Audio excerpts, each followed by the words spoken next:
Selamat datang kembali di channel Cerita Cinta, channel yang berisi tentang cerita-cerita kehidupan, cerita motivasi dan inspirasi. Buat kalian yang belum subscribe, silakan subscribe di channel Cerita Cinta. Pada podcast kali ini saya akan mengangkat sebuah cerita yang berjudul Derita Pekerja Seni. Cerita ini saya angkat dari pengalaman saya pribadi dan juga cerita teman-teman di tengah pandemi corona ini, di mana para pelaku seni, para pekerja seni dan lain-lain itu memang terkena dampak yang sangat signifikan.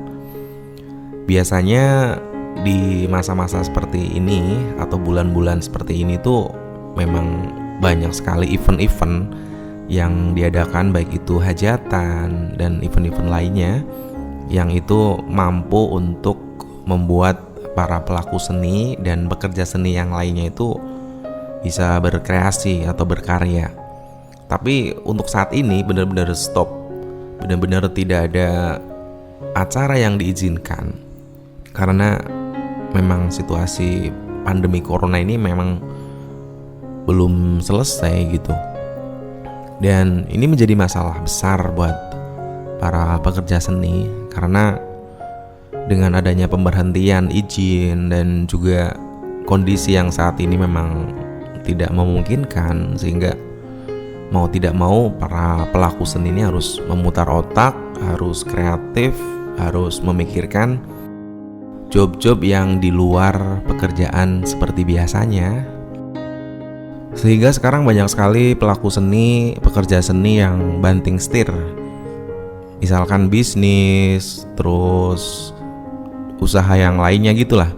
Sehingga ini banyak sekali perubahan dalam kehidupan terutama di pelaku seni. Dan entah kapan hal ini bisa berakhir. Dan pertanyaan yang sama dari para pelaku seni, sampai kapan seperti ini? Sampai kapan untuk tidak berkarya di dunia seni? Sehingga banyak sekali misalkan event organizer, wedding organizer, dan lain-lain yang berkaitan dengan properti hajatan misalkan. Ini masih bingung, benar-benar masih bertanya-tanya sampai kapan dan sampai kapan. Dampak dari tidak diberikannya izin hiburan misalkan di tempat hajatan dan sebagainya, ini sangat mempengaruhi ekonomi dari para pelaku seni.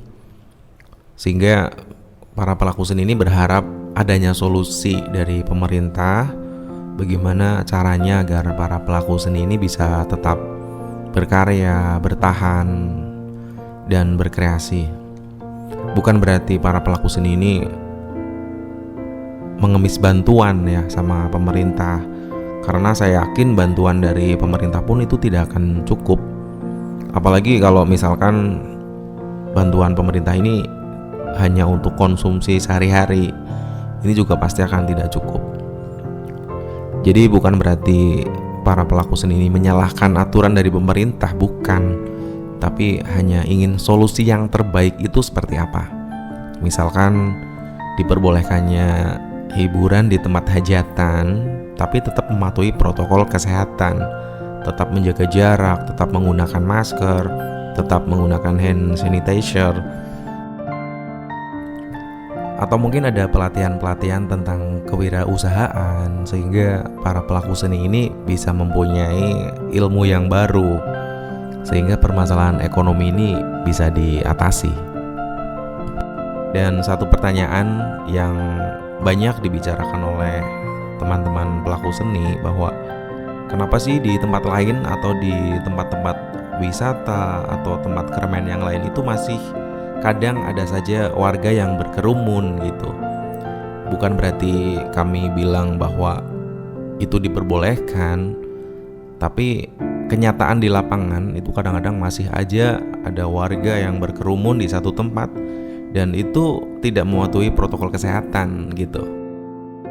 Sehingga kadang kami membandingkan bahwa ketika hiburan di dalam suatu tempat hajatan tidak diperbolehkan, tapi nyatanya di tempat wisata masih banyak banget kerumunan warga yang itu jelas-jelas kalau dilihat dari segi aturan protokol kesehatan itu tidak memenuhi syarat gitu.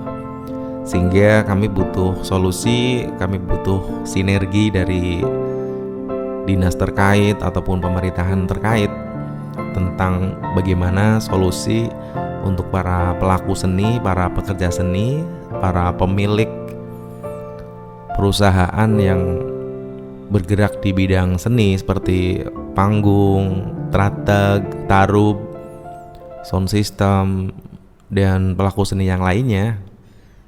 Kami sebenarnya hanya butuh itu saja, sehingga kami merasa ya terlindungi, kami merasa menjadi bagian dari semua masyarakat yang ada di negara kita ini.